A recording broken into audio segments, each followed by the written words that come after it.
Good afternoon. I'm out in the front yard. Welcome to Ice Covered Hell. No, it's Kansas. Anyway, and today I'm going to be driving. Not driving. I don't even want to get out my drive because it's about a 7-foot drop at about a 17-18 degree incline roughly, judging it by eye, and it winds up right on Highway 77. And you can't stop till you hit the edge of the highway where they have it salted. So before we start down the driveway, we got to make sure there is no traffic coming either way. It's a very dangerous situation. Anyway, back to the whiskey. It's Dewars 12 Special Reserve Blended Scotch Whiskey. This is a 375. It's 43% alcohol by volume. It's in a gold one. It's seen a lot of Dewars 12, and it's all the Ancestor.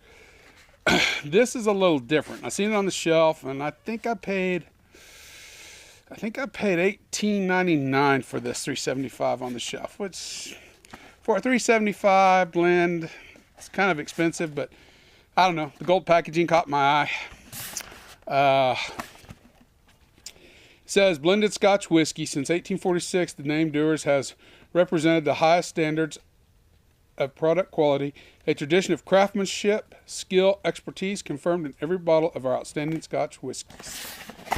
And it's an older bottling, obviously. I've read a lot of mixed reviews online, and some of them, you know, it's like anything else, especially when it comes to blends. You're going to have people that absolutely like them, people that absolutely hate them, and people that are like, meh, you know. So it is what it is. But for me, I've had several drams off this, and I go pretty easy on it because it's not very much here, and I don't know if I can find a 750. I don't recall ever seeing a 750 around here, but I've been watching in the last couple of months, and I haven't yet. But if I do find a 750, I will purchase it because I like this. I like it a lot. Of course, chill filtration and coloration, we can kind of expect a little bit from it because it is Dewars. It is a blend. It's just kind of going to be what you're going to be. It is misting out here a little bit. The light's starting to fade a little bit. We have a very heavily overcast sky, and it's just the way it's going to be. Anyway, I'll read to you a little bit of the back, and then we'll go. Let that just set for a minute.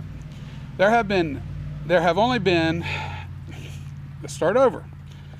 The Marion process. There have only ever been 6 master blenders at Dewars. The first of these, A.J. Cameron, creating a Marion process, a process often imitated but never bettered. His successors are bound not to trifle with the perfection, painstakingly selecting outstanding whiskies from the length and breadth of Scotland for our Marion casks. Limited edition. It says it's a limited edition. The numbered bottle is the mark of exclusivity and your guarantee for quality of... let's make it easier. Your guarantee for quality for to this day. The Dewars Marion process takes fine Scotch whiskies at their peak of perfection and improves upon them. Marrying these superb whiskies in exclusively reserved vintage oak casks adds a smoothness that science cannot explain, but which your taste will at once discern. It's pretty neat. A lot of neat things on here, this distinction. I mean, the packaging's really neat on this one. So, anyway, and the bottle, it's pretty plain and simple. It's just a cut down version of the regular bottle, and it does have a cork, which I find interesting. So, something you don't normally see, so I'm kind of curious about the other. I don't have a 12, the Dewars 12 Ancestor, the new one we've seen. I've never tried it, so I can't say as to which one would be the... I have no comparison. It is a fairly dark color. So I know they use coloration, but there is a fairly dark color to it. Insinuating that it is sherry cast, I think. And you get it on the nose, and in the taste I've gotten it too. Because on the nose, I immediately get raisins. Then I get a maltiness and a graininess that come in behind it. And a little bit of honey.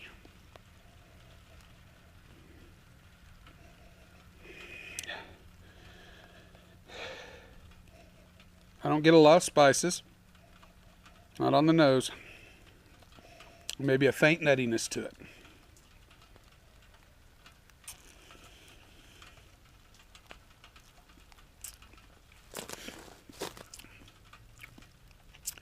But at 43% for blended Scotch, this is very drinkable. This is very good. The maltiness is pervasive. The honey is pervasive. They are there. They're good. They make it drinkable. There is a little bit of a faint spiciness in the background on the palate. It's not dominant at all. Cinnamon, think of cinnamon. Just a little bit of cinnamon there in the background. There is a vanilla to it. You get the vanilla in there. And again, the raisins. To me, it has a lot of raisins. So the palate sort of is confirming with more spices coming up to the forefront, but they're fainter spices with the vanilla.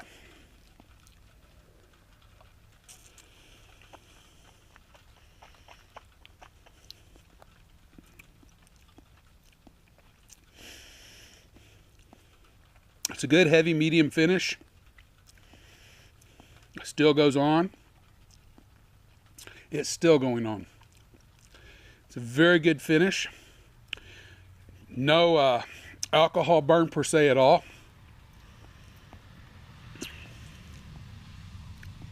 I like it.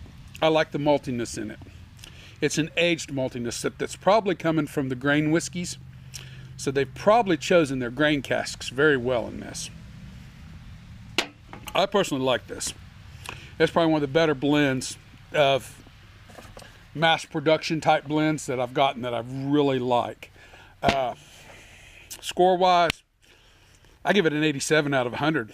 I think it's that good. I enjoy it just like it is, and I would buy a 750 in a heartbeat of this. This is something to keep around. You can introduce your friends to it, and they're going to get it. They're going to like it, and it's not going to be overly challenging, but likewise, it's not going to be dull and boring. It's going to be right there where they get enough to keep them going, and they understand and begin to get the flavors of the Scotch. We're going to leave the oily concept out of it because my glass is starting to get covered with little fine mists of rain inside there, so there's no sense in doing that. Somebody keeps texting me, and I wish it would stop, but it'll just have to wait.